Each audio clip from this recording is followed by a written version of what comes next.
सबसे पहले खबरों में अलर्ट भरी खबरें जानेंगे, लेकिन इससे पहले आपको बताएं कि दुनिया भर में हर साल 10 दिसंबर को मानवाधिकार दिवस मनाया जाता है और ये वही दिन है दोस्तों जब संयुक्त राष्ट्र महासभा ने साल 1948 में मानवाधिकारों की सार्वभौमिक घोषणा को अपनाया था। और ये घोषणा दुनिया भर के इतिहास में एक मील का पत्थर है, क्योंकि इसमें सभी लोगों को मौलिक अधिकार दिए गए हैं। और वैसे भी आपको पता ही है, इस दुनिया में जो भी मानव जन्म लेता है उसके साथ ही उसके कुछ अधिकार भी वजूद में आते हैं। कुछ अधिकार हमें परिवार देता है तो कुछ अधिकार हमें समाज देता है, कुछ अधिकार हमारा मुल्क देता है तो कुछ दुनिया। लेकिन आज भी दोस्तों दुनिया में बहुत से ऐसे लोग हैं जो या तो अपने अधिकारों से अनजान है या उनके अधिकारों का हनन किया जा रहा है, कभी जात पात के नाम पर तो कभी धर्म के नाम पर, कभी लिंग भेदभाव के जरिए तो कभी रंग भेद नीति को अपना कर भी लोगों के इन अधिकारों को कुचला जा रहा है। और इतिहास गवाह है कि दुनिया में हुई बड़ी से बड़ी क्रांति के पीछे भी अधिकारों का हनन ही महत्वपूर्ण वजह रही है और हमेशा ही अपने अधिकारों के लिए इंसान को लंबी जंग लड़नी पड़ी। दुनिया में तमाम जगह पर लोगों ने अपने हक की लड़ाई में लाखों कुर्बानियां दी और आज भी बहुत से लोग अपने अधिकारों की जंग लड़ रहे हैं। तो आज 10 दिसंबर को मानव अधिकार दिवस है और भारत की राष्ट्रपति श्रीमती द्रौपदी मुर्मू जी आज 10 दिसंबर 2025 को भारत मंडपम नई दिल्ली में भारत के मानव अधिकार दिवस समारोह में मुख्य अतिथि होंगी। और सबसे जरूरी बात है करंट अफेयर्स के विद्यार्थियों के लिए, इस साल के मानव अधिकार दिवस के लिए संयुक्त राष्ट्र द्वारा जो थीम सेलेक्ट की गई है वो है दैनिक आवश्यकताएं, सभी के लिए सार्वजनिक सेवाएं और सम्मान। प्रतियोगी परीक्षाओं में इससे जुड़ा सवाल भी बन सकता है। चलिए शुरुआत में कुछ अलर्ट भरी खबरों से शुरुआत करते हैं। माँ की जाति के आधार पर बेटी के एससी सर्टिफिकेट को मंजूरी दी गई। सुप्रीम कोर्ट ने बड़ा ऐतिहासिक फैसला सुनाया है और सुप्रीम कोर्ट ने अपना फैसला सुनाते समय सीजेआई सूर्यकांत ने कहा कि इससे एक बड़ी बहस भी छिड़ सकती है। उन्होंने कहा कि बदलते समय के साथ माँ की जाति के आधार पर जाति प्रमाण पत्र क्यों नहीं जारी किया जाना चाहिए। दरअसल दोस्तों ये ऐतिहासिक फैसला इसलिए बन रहा है क्योंकि आमतौर पर बच्चे की जाति पिता की जाति के आधार पर ही तय होती है, लेकिन अब सुप्रीम कोर्ट ने कास्ट सर्टिफिकेट से जुड़ा एक बड़ा फैसला दिया। कोर्ट ने माँ की जाति के आधार पर ही बेटी को अनुसूचित जाति यानी शेड्यूल कास्ट का प्रमाण पत्र जारी करने की अनुमति दे दी है। अब इस फैसले से मतलब दोस्तों ये भी होगा कि अनुसूचित जाति से आने वाली एक महिला की उसकी ऊंची जाति के पुरुष की शादी से पैदा हुए बच्चे और ऊंची जाति के परिवार के माहौल में पले बड़े बच्चे भी ऐसे प्रमाण पत्र के हकदार हो जाएंगे। इधर आप देखिए ट्रेन के दरवाजे के पास खड़े होना लापरवाही नहीं, बॉम्बे हाईकोर्ट ने रेलवे की दलील को खारिज कर दिया है। बॉम्बे हाईकोर्ट ने कहा कि व्यस्त समय में उपनगरीय ट्रेन के दरवाजे पर खड़े होना लापरवाही नहीं है और ऐसे में अदालत ने रेलवे दुर्घटना में जान गंवाने वाले व्यक्ति के परिवार को मुआवजा देने को बरकरार रखा है। रेलवे के तर्क खारिज कर दिए गए। कोर्ट ने कहा कि पीक आवर्स में यात्रियों के लिए डिब्बे में चढ़ना मुश्किल होता है, इसलिए दरवाजे पर खड़ा होना मजबूरी है। साथ ही आप देखिए नॉर्थ कोरिया में कागज खत्म हो गए, बैंक नोट और अखबार छापने के लिए भी पेपर नहीं बचे और वहाँ के तानाशाह किम जोंग उन ने चेतावनी जारी की है। देश भर में कागज निर्माण के लिए वहाँ नए कारखाने स्थापित करने के आदेश दिए गए। वैसे दोस्तों आपको बताएं नॉर्थ कोरिया जो है वो सालों से कागज की कमी से जूझ रहा है, लेकिन अब वहाँ पर कागज खत्म होने के कगार पर पहुँच गया है, क्योंकि इस देश पर कई अंतर्राष्ट्रीय तरह के प्रतिबंध लगे हुए हैं और इसी वजह से यहाँ पेपर की लगातार अब कमी होती जा रही है। साथ ही आप देखिए जापान से बांग्लादेश तक भूकंप के झटकों से एशिया परेशान है। जापान से लेकर बांग्लादेश तक लगातार आ रहे भूकंपों ने पूरी एशिया को दहशत में डाल दिया है। ढाका में महसूस हुए कंपन और अफगानिस्तान नेपाल में बड़ी गतिविधियां भी ये दिखा रही है कि क्षेत्र के नीचे भूगर्भीय तनाव तेजी से बढ़ रहा है। अभी जापान के एक इलाके में हाल ही में 7.5 तीव्रता का जोरदार भूकंप का झटका आया। और वैसे आपको बताएं जापान दुनिया के उन देशों में जहाँ पर भूकंप कोई अनसुनी बात नहीं, लेकिन अब जिस तरह से भूकंप के लगातार झटके महसूस हो रहे हैं चिंता को और गहरा कर रहे हैं कि कहीं ये किसी बड़े भूकंप के संकेत तो नहीं। अफगानिस्तान से नेपाल तक पूरे क्षेत्र में भूगर्भीय हरकतें बढ़ती हुई दिख रही हैं। चलिए आगे बढ़ते हैं। बड़ी खबर राजस्थान से आ रही है। क्रिप्टो और फॉरेक्स ट्रेडिंग के नाम पर उच्च रिटर्न का लालच देकर देश भर के लाखों लोगों से 3500 करोड़ रुपए से अधिक की ठगी करने वाली एक्सपीओ कंपनी के खिलाफ भरतपुर पुलिस ने कार्रवाई शुरू कर दी है। पुलिस ने इस मामले के घोटाले के 5 मुख्य आरोपियों को भगोड़ा घोषित किया है और बताया जा रहा है कि इन 5 आरोपियों में से 4 का संबंध राजस्थान के झुंझुनू जिले से है। इधर देखिए आप रातों रात 2 दोस्त लखपति बन गए, 50 लाख का हीरा मिल गया। मध्य प्रदेश पन्ना से खबर है, पन्ना जिले में 2 दोस्तों की मेहनत और उम्मीद रंग ले आई। कृष्णा कल्याणपुर क्षेत्र में अभी 20 दिन पहले लगाई गई खदान से उन्हें 15.34 कैरेट का जेम्स क्वालिटी का एक हीरा मिला है और उसकी अनुमानित कीमत 50 लाख रुपए से अधिक बताई जा रही है। हीरे को आगामी नीलामी में रखा जाएगा। साथ ही एक बड़ी खबर आ रही है मध्य प्रदेश मोरेना से। मोरेना की एक 35 साल की महिला है दोस्तों, जिस पर आरोप लगे थे कि उसने एक व्यक्ति की जान ले ली है और सबूत मिटाने के आरोप में धारा 302 और 201 के तहत उसे गिरफ्तार किया गया था और आखिरकार 431 दिन वो जेल में बिताने के बाद अब जिला न्यायालय ने दोष मुक्त कर दिया है। 1.5 साल तक चले ट्रायल में न तो पुलिस ठोस सबूत दे सकी और नई बयान अदालत में टिक पाए और आखिरकार कोर्ट ने कहा कि साक्ष्यों के अभाव में आरोपी को दोष मुक्त किया जाता है और जेल में महिला को 431 दिन तक रहना पड़ा। इधर आप देखिए छत्तीसगढ़ में कुत्तों के बाद अब सांप और बिच्छू भी भगाएंगे। टीचर शिक्षकों ने कहा कि ये बेतुका फरमान है, हमारी जान कौन बचाएगा। वहीं अधिकारियों ने कहा कि सुप्रीम कोर्ट का आदेश है। दरअसल छत्तीसगढ़ लोक शिक्षण संचालनालय ने एक नया निर्देश जारी किया है। अब सरकारी स्कूलों के शिक्षकों को आवारा कुत्तों की निगरानी करने के साथ ही सांप और बिच्छू पर भी ध्यान रखने को कहा गया है। टीचर्स को जहरीले जीव जंतुओं को स्कूल परिसर में आने से रोकना होगा। इधर आप देखिए मध्य प्रदेश के जबलपुर से बड़ी खबर, रिटायर्ड टीचर को डिजिटल अरेस्ट कर 70 लाख रुपए की डिमांड की गई। ठगों ने पुलवामा में आतंकी जुड़े होने के नाम से धमकाया, लेकिन समय रहते पुलिस की मदद मिल जाने से महिला और उनका पैसा दोनों सुरक्षित रहे। ये घटना 6 दिसंबर की बताई जा रही है। इसके अलावा देखिए आप झारखंड कोडरमा में भी एक रिटायर्ड बैंक के अधिकारी से 51 लाख रुपए की ठगी हो गई है। दंपति को 2 दिन तक डिजिटल अरेस्ट रखा, अवैध लेन देन और मनी लॉन्ड्रिंग के नाम पर डराया गया। तो ये डिजिटल अरेस्ट का एक और नया मामला सामने आया, जबकि हम आपको लगातार बताते हैं कि डिजिटल अरेस्ट नाम की कोई चीज होती ही नहीं है। अगर आपने कुछ भी गलती नहीं की है तो फिर आप पैनिक ना हो, परेशान ना हो। अब आपको करना क्या है कि अगर आपको भी कोई विदेशी कोड से अपरिचित का कॉल आता है तो उसे आपको रिसीव नहीं करना है। किसी को फंसाने, गिरफ्तार करने या जेल भेजने की बात करें तो आप झांसे में ना आए। कभी भी कॉल करने वाले को रकम ना दें, और कोई गिरफ्तारी वगैरह की बात करता है तो फौरन स्थानीय या साइबर थाने को सूचना दें। डिजिटल जमाना है तो ऐसे में आपको सावधानी तो जरूर बरतनी पड़ेगी। साथ ही आप देखिए अभी हाल ही में गोवा में एक नाइट क्लब में अग्निकांड की घटना हुई थी। उसके बाद NRAI ने बड़ा एक्शन लिया है और देश भर के रेस्तरां, बार और क्लबों के लिए डिटेल एडवाइजरी जारी की गई है। गोवा में भी हाल ही में आपको पता ही होगा 25 लोगों की जानें चली गई थी। साथ ही उत्तर प्रदेश के संभल जिले के 8 गाँव में हेपेटाइटिस C का संक्रमण तेजी से फैल रहा है, जिसमें 8 साल के बच्चे भी शिकार हो रहे हैं और इसे साइलेंट अटैक कहा जा रहा है, क्योंकि ये बीमारी धीरे धीरे फैलती है। संक्रमण का मुख्य कारण दूषित सुइयों का इस्तेमाल बताया जा रहा है, जिससे ग्रामीण क्षेत्रों में स्वास्थ्य सेवाओं की लापरवाही भी उजागर हो रही है। प्रतिदिन से लगभग 20 से 30 नए मरीज जिला हॉस्पिटल में इलाज के लिए पहुंच रहे हैं। गुजरात में एक 6 साल की बच्ची से निर्भया जैसी घटना हो गई, आरोपी गिरफ्तार हो चुका है। चलिए अगली बड़ी खबरों की ओर रुख करते हैं। सरकार का इंडिगो पर कड़ा एक्शन, एयरलाइन की उड़ानों में 10% की कटौती की गई है। सरकार ने इंडिगो एयरलाइन की उड़ानों में 10% कटौती करने के निर्देश दिए हैं। पिछले हफ्ते क्रू रोस्टर, फ्लाइट शेड्यूल और संचार की कमी जैसे आंतरिक कुप्रबंधन के कारण यात्रियों को हुई भारी असुविधा को देखते हुए ये फैसला लिया गया। SIR के बाद जनगणना, टीचर, क्लर्क समेत 30 लाख कर्मचारियों की ड्यूटी लगने वाली है। भारत में जनगणना 2027 की तैयारियां जारी हैं। फिलहाल क्या हो रहा है कि SIR का काम चल रहा है, कई राज्यों में ये काम पूरा भी हो गया है और इस जनगणना को लेकर भी अब बड़ा अपडेट सामने आया। रजिस्ट्रार जनरल ऑफ इंडिया यानी RGI ने सभी प्रदेश और केंद्र शासित प्रदेशों को निर्देश जारी किए हैं। इसके अलावा बड़ी खबर आ रही है कि आज नए CEC के चयन पर भी फैसला लिया जाएगा। आज प्रधानमंत्री नरेंद्र मोदी की अध्यक्षता वाली 3 सदस्यीय कमेटी बैठक कर सकती है और इसमें नए CEC के चयन और केंद्रीय सूचना आयोग में खाली 8 सूचना आयुक्तों की नियुक्ति पर फैसला लिया जाएगा। वहीं आप देखिए 2036 तक 7 में से 1 भारतीय सीनियर सिटीजन हो जाएगा। केंद्र ने कहा कि देश की आबादी तेजी से बूढ़ी हो रही है और ऐसे में आर्थिक निर्भरता जैसी चुनौतियां बढ़ जाएगी। भारत की आबादी तेजी से बूढ़ी हो रही है। 2011 में देश में 60 साल से ऊपर की आबादी 10 करोड़ 16 लाख के लगभग थी, जो 2036 तक बढ़कर 22 करोड़ 74 लाख हो जाएगी। सुप्रीम कोर्ट का BLO की सुरक्षा पर ECI को नोटिस जारी हुआ है और कहा कि हालात से तुरंत निपटे वरना फिर अराजकता फैलेगी। जो राज्य सहयोग नहीं कर रहे हैं हमें बताएं। सुप्रीम कोर्ट में मंगलवार को SIR पर सुनवाई हुई और इस दौरान कोर्ट ने बंगाल और दूसरे राज्यों में SIR का काम कर रहे BLO को मिल रही धमकियों पर भी चिंता जताई। CJI सूर्यकांत और जस्टिस जॉय माल्या बागची की बेंच ने चुनाव आयोग को नोटिस जारी किया है और कहा गया कि इस स्थिति को तुरंत संभाला जाए, नहीं तो अराजकता फैल सकती है और जो राज्य सहयोग नहीं कर रहे हैं वो हमें बताएं। वहीं आप देखिए PM मोदी ने कहा कि लोगों से 30 से 40 पेज के फॉर्म न भरवाएं। मंत्रियों से कहा कि फालतू पेपर वर्क को खत्म करें, नियम कानून जिंदगी आसान बनाने के लिए हो। PM मोदी ने मंगलवार को इस तरह की बड़ी बातें कही है। उन्होंने कहा कि मैं फालतू पेपर वर्क और 30-40 पेज के फॉर्म का कल्चर खत्म करना चाहता हूँ। हमें नागरिकों के दरवाजे पर सर्विस देनी होगी, बार बार डेटा जमा करने की जरूरत को भी खत्म करना होगा। PM मोदी ने कहा कि लोगों को परेशान नहीं किया जाना चाहिए, उन्हें असुविधा नहीं होनी चाहिए।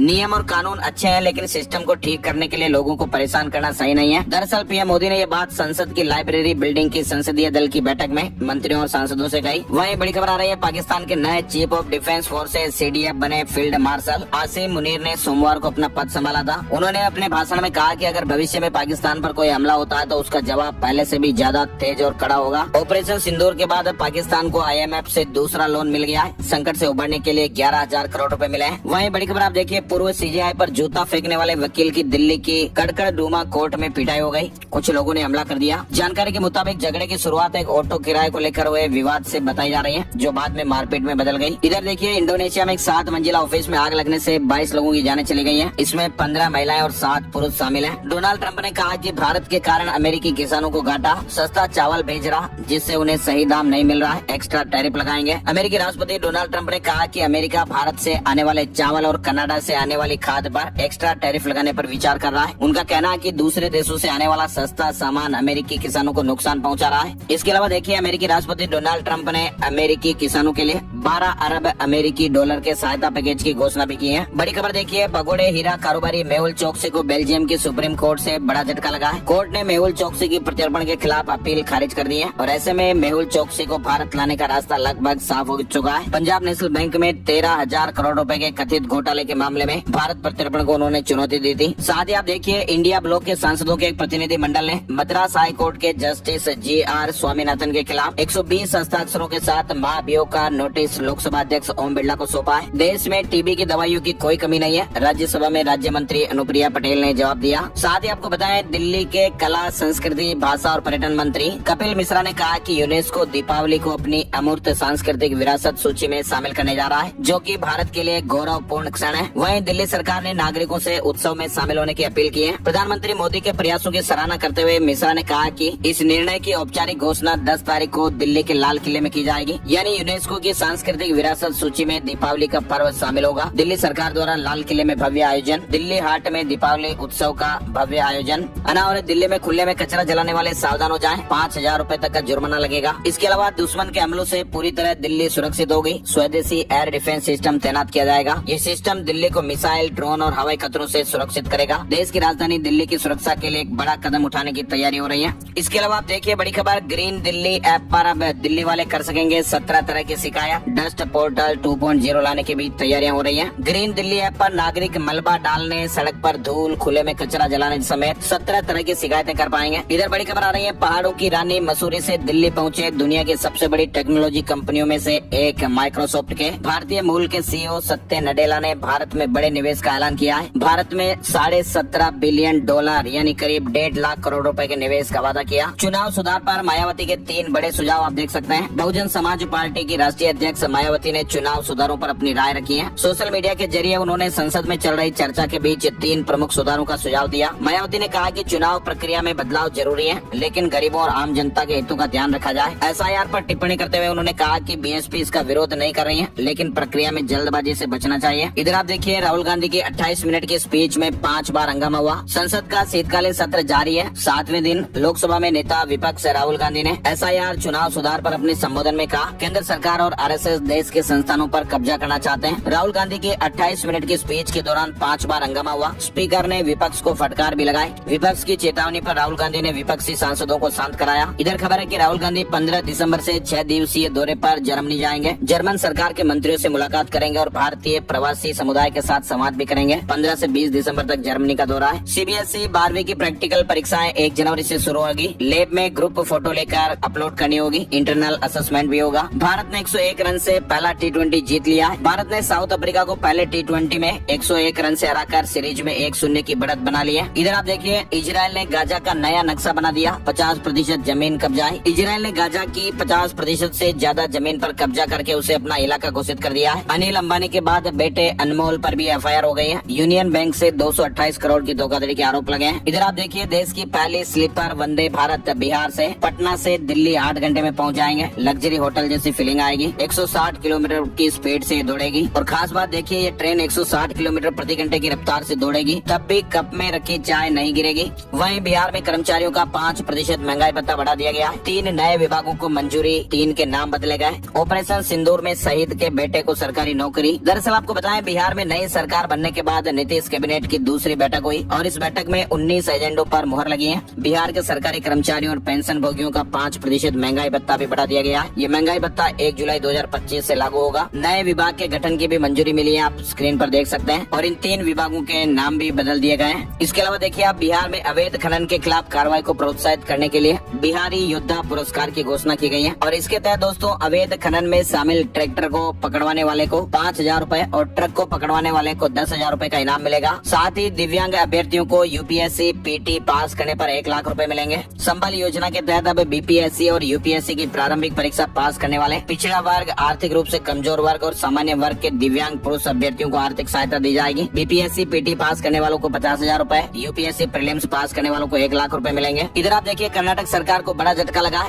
1 दिन के मासिक धर्म अवकाश के फैसले पर हाई कोर्ट की रोक लग गई है। याचिकाकर्ताओं ने कोर्ट में दलील दी है कि कर्नाटक सरकार ने इसे प्रावधान करने से पहले उनसे परामर्श नहीं किया। उत्तराखंड से बड़ी खबर देखिए, अगले सत्र से 1000 मेधावी जाएंगे भारत दर्शन शैक्षिक भ्रमण पर। शिक्षा मंत्री धन सिंह सिंह ने बड़ी घोषणा की है। वहीं हिमाचल प्रदेश के प्राइमरी स्कूलों में पढ़ाने के लिए बीएड डिग्री धारकों को ब्रिज कोर्स करना पड़ेगा। ऑनलाइन रजिस्ट्रेशन शुरू हो चुके हैं। हिमाचल प्रदेश के सरकारी स्कूलों में पहली से 5वीं क्लास तक पढ़ाने वाले बीएड डिग्री धारक शिक्षकों को ये ब्रिज कोर्स करना अनिवार्य है। अंतिम तारीख 25 दिसंबर है। महाराष्ट्र में फर्जी दिव्यांगता प्रमाण पत्र का बड़ा खेल आप देखिए। 719 सरकारी कर्मचारी जांच के घेरे में आ गए और कई को नौकरी से निकाल दिया गया है। महाराष्ट्र में फर्जी दिव्यांगता का मामला सामने आने के बाद सरकार ने ये बड़ी कार्रवाई की है। केरल में स्थानीय निकाय चुनाव में पहले चरण में 70.90% वोटिंग हुई है। सबसे ज्यादा मतदान एर्नाकुलम में हुआ। दूसरे चरण की वोटिंग अब 11 दिसंबर को होगी। राजस्थान से जुड़े महत्वपूर्ण अपडेट में आप देखिए, देश विदेश के बड़े बिजनेसमैन आज जयपुर आएंगे। जयपुर में बुधवार को देश के कई बड़े बिजनेसमैन आने वाले हैं और ये सभी सरकार की ओर से आज मनाए जाने वाले प्रवासी राजस्थान दिवस में शामिल होंगे। मुख्यमंत्री भजनलाल शर्मा 1 लाख करोड़ रुपए के निवेश प्रस्तावों की जानकारियां भी देंगे। सरकार 13 नई नीतियां भी जारी करेगी। इधर राजस्थान के बाड़मेर से किसान 200 ट्रैक्टर लेकर कलेक्ट्रेट का घेराव करने निकले। मांगे पूरी न होने पर किसानों ने धरने प्रदर्शन की चेतावनी दी थी। फसल मुआवजे समेत कई मांगों को लेकर प्रदर्शन हुआ। राजस्थान हाई कोर्ट जोधपुर ने बिजली कनेक्शन से जुड़े एक मामले में भी महत्वपूर्ण फैसला सुनाया। कोर्ट ने कहा कि बिजली कनेक्शन के लिए किसी भी व्यक्ति को सह मालिकों की अनुमति या एनओसी प्रमाण पत्र की आवश्यकता नहीं है। जयपुर में हाई कोर्ट को उड़ाने की धमकी दी गई। 2.5 घंटे तक दहशत का माहौल हो गया। बम स्क्वाड ने बिल्डिंग खाली कराई। अफरा तफरी जैसा माहौल रहा। मंगलवार सुबह करीब 9:43 के लगभग रजिस्ट्रार सीपीसी को मेल आया था। धमकी की जानकारी मिलते ही पुलिस ने तुरंत बिल्डिंग को खाली कराया। आपको बताएं, पिछले 40 दिनों में हाई कोर्ट को ये चौथी धमकी मिली है। राजस्थान में शीतलहर की चेतावनी भी है। शेखावाटी में ज्यादा असर देखने को मिलेगा। तापमान 1 डिग्री से नीचे आने की संभावना है। कोल्ड वेव का प्रभाव 10 दिसंबर से महसूस होने लगेगा। उदयपुर से तीर्थ यात्रा की पहली एसी ट्रेन गंगा सागर रवाना हो गई है। साथ ही कोटा में अंतर्राष्ट्रीय हिंदू परिषद के संस्थापक अध्यक्ष डॉक्टर प्रवीण तोगड़िया ने हर गांव और मोहल्ले में हनुमान चालीसा केंद्र स्थापित करने का आह्वान किया है। राजस्थान के पाली में एक महिला ग्राम विकास अधिकारी रिश्वत लेते गिरफ्तार हो गई है। 3000 रूपए की अवैध डिमांड की गई थी। जैसलमेर में 30 जनवरी से डेजर्ट फेस्टिवल राजस्थानी संस्कृति की झलक देखने को मिलेगी। अंतर्राष्ट्रीय पर्यटन जगत में अपनी अनूठी पहचान बना चुके जैसलमेर के विश्व प्रसिद्ध मरु महोत्सव 2026 का आयोजन 30 जनवरी से 1 फरवरी तक पूरे 3 दिन तक चलेगा। मध्य प्रदेश से अपडेट में देखिए, महाकाल मंदिर में ड्रेस कोड लागू होगा।